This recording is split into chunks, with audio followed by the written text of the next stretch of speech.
भगवान शिव, जिन्हें हम शंकर, नीलकंठ और न जाने कितने नामों से पुकारते हैं। भगवान शिव को सृष्टि का रचनाकार कहते हैं और उन्हें देवों के देव नाम से भी पुकारा जाता है। वो अगर भोलेनाथ हैं तो फिर उनका गुस्सा भी कम नहीं है। बचपन से हम सुनते आए हैं कि वो अपने गुस्से से पल भर में इस सृष्टि का नाश कर सकते हैं। भगवान शिव तो हमारे ईश्वर हैं और इंसान शायद कभी भी उनकी बराबरी नहीं कर सकता, लेकिन इसके बावजूद भी उनके व्यक्तित्व की कुछ ऐसी बातें हैं जिन्हें हम और आप सीख कर अपने रोजमर्रा की जिंदगी में अपना सकते हैं। ऐसी बातें जो ना केवल आपको बाकी लोगों से अलग करेंगी, बल्कि अपने आसपास के माहौल में आपको एक अलग ही स्थान दिलाने में भी हेल्प करेंगी। महादेव के गले में डली हुई सर्प माला हमें सिखाती है कि जीवन में अहंकार को नियंत्रण में रखना शुरू कीजिए, अपनी ईगो को काबू कीजिए। दूसरा, भगवान शंकर की त्रिनेत्र यानी कि तीसरी आंख हमें सिखाती है कि जीवन में त्रिनेत्र का इस्तेमाल कीजिए, यानी कि अपने विवेक के साथ, अपनी बुद्धि के साथ चीजों को देखना शुरू कीजिए। कई बार हमें चीजें गलत दिखाई देती हैं और गलत हम फैसले ले बैठते हैं। तीसरी आंख भगवान की यही सिखाती है कि अपनी बुद्धि का इस्तेमाल कीजिए, सिर्फ आंखों से देखकर चीज को मान मत लीजिए। शिव भगवान नीलकंठ हैं। जिस तरीके से उन्होंने विष को पी लिया, अपने गले में रोक लिया, उसी तरह से क्रोध को भी पीना शुरू कीजिए, लेकिन उसको अंदर जाकर अपने शरीर को नुकसान मत पहुंचाने दीजिए, जैसे उन्होंने गले में ही रोक लिया था। दुनिया को भी बचा लिया था अपने कड़वे शब्दों से, अपने क्रोध से, अपने गुस्से से। लोगों को भी नुकसान मत पहुंचाइए और अपने आप को भी नुकसान मत पहुंचाइए। जैसे नीलकंठ भगवान ने यहीं पे विष को रोक लिया था, आप भी अपने गुस्से को रोक लीजिए, अपने क्रोध पर काबू करना सीखिए। चौथी बड़ी बात भगवान शिव से सीखते हैं कि जो उनके मस्तिष्क पर सजा चंद्रमा है, अपने मन को चंद्रमा की तरह शांत रखना शुरू कर दीजिए। भगवान शिव को महायोगी भी कहते हैं क्योंकि वो घंटों तक इस ब्रह्मांड को और हम सबको सुख देने के लिए तप किया करते थे। भगवान शिव का ये गुण हमें ये सिखा सकता है कि अगर आपका दिमाग शांत है तो फिर आप कोई भी लड़ाई जीत सकते हैं, किसी भी समस्या से बाहर निकल सकते हैं। और किसी भी समस्या से बाहर निकलने के लिए अपने मन को शांत रखना सबसे बड़ी रणनीति होती है। पांचवी बात जो हमें शिव भगवान से सीखने को मिलती है वो ये है कि शिव परिवार में सबके वाहन अलग अलग हैं।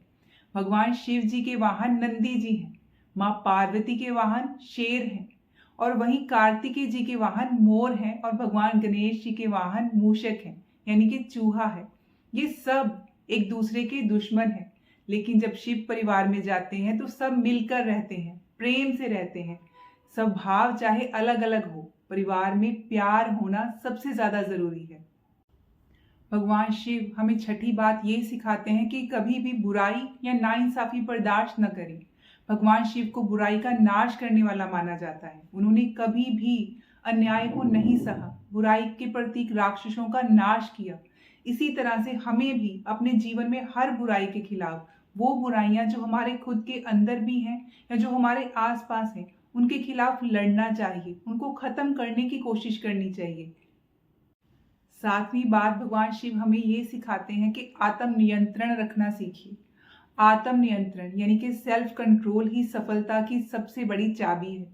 जो एक अनियंत्रित मन होता है ना, जिसका मन अपने कंट्रोल में नहीं होता, जिसका मन और दिमाग अपने आप भागता रहता है, वो अपने आप को विनाश की ओर ले जाता है।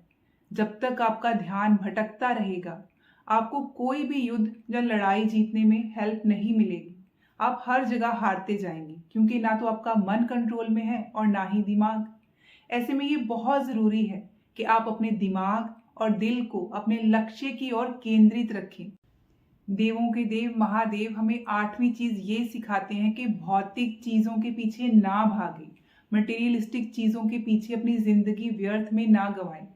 भगवान शिव हमेशा धन और संपदा से दूर ही रहे। उनके पास अगर कुछ था तो वो था एक त्रिशूल और एक डमरू। वे आपको सिखा सकते हैं कि अगर आप भौतिकवाद के पीछे भागेंगे तो फिर कभी भी खुशियों को हासिल नहीं कर पाएंगे। आप सारी उम्र भागते ही रहेंगे और पाने की इच्छा कभी खत्म नहीं होगी। नौवीं शिक्षा हमें भगवान शिव से ये मिलती है कि नकारात्मक माहौल को अपने ऊपर हावी ना होने दें। भगवान शिव ही थे जिन्होंने विष को पिया था और उनको नीलकंठ का नाम मिला था। समुद्र मंथन से निकले विष को सिर्फ भगवान शिव ही अपने कंठ में रख सकते थे। उनके अलावा और कोई भी इतना समर्थ नहीं था। इस घटना से भगवान शिव ने दुनिया को हमेशा सकारात्मक रहने का संदेश दिया। उन्होंने बार बार हमें यही समझाया है कि नेगेटिव माहौल या कोई भी ऐसी नेगेटिव घटना सिर्फ हमें कमजोर कर सकती है।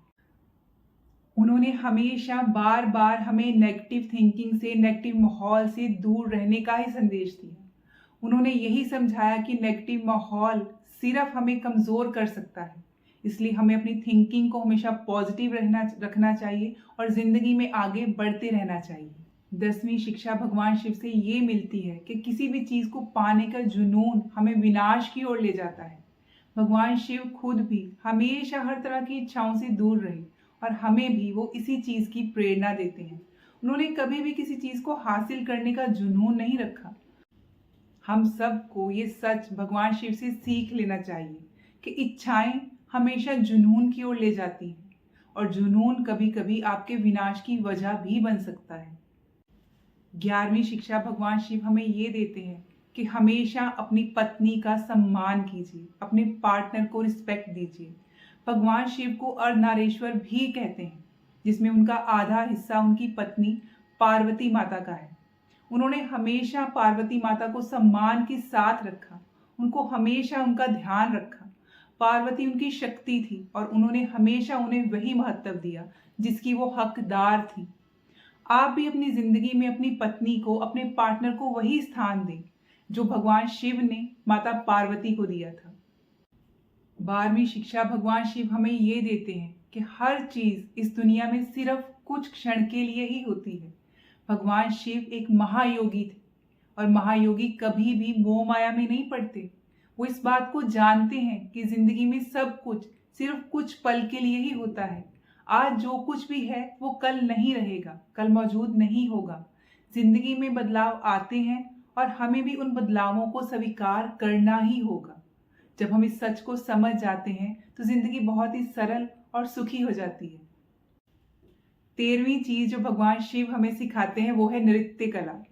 हम भगवान शिव से नृत्य कला भी सीख सकते हैं। भगवान शिव को नटराज और नृत्य का राजा भी माना जाता है। हालांकि उनके नृत्य तांडव को दुनिया के विनाश का कारण माना जाता है, लेकिन ये भी एक कला है जो उन्होंने इस दुनिया को दी है। भगवान शिव ने इस तरह हमें समझाया है कि अगर आपको बहुत गुस्सा आ गया है और आपका मन कर रहा है कि पूरी दुनिया का विनाश कर दें, तो आप उसको भी एक कला में ढाल सकते हैं। आपके अंदर जो जुनून पैदा होता है या जो भी इच्छाएं पैदा होती हैं, उनको एक कला के रूप में भी सीख सकते हैं। उसको जिंदगी में प्रोडक्टिव भी बनाया जा सकता है। भगवान शिव का ना तो आदि है और ना अंत है, उसी तरह से उनसे मिलने वाली शिक्षाओं का भी ना कोई आदि है ना अंत है। भगवान से हम चाहें तो असीम बातें सीख सकते हैं, पर उनमें से कुछ बातें जो मुझे समझ में आई वो मैंने आपके साथ शेयर करी। उम्मीद है ये आपको अच्छी लगी होगी।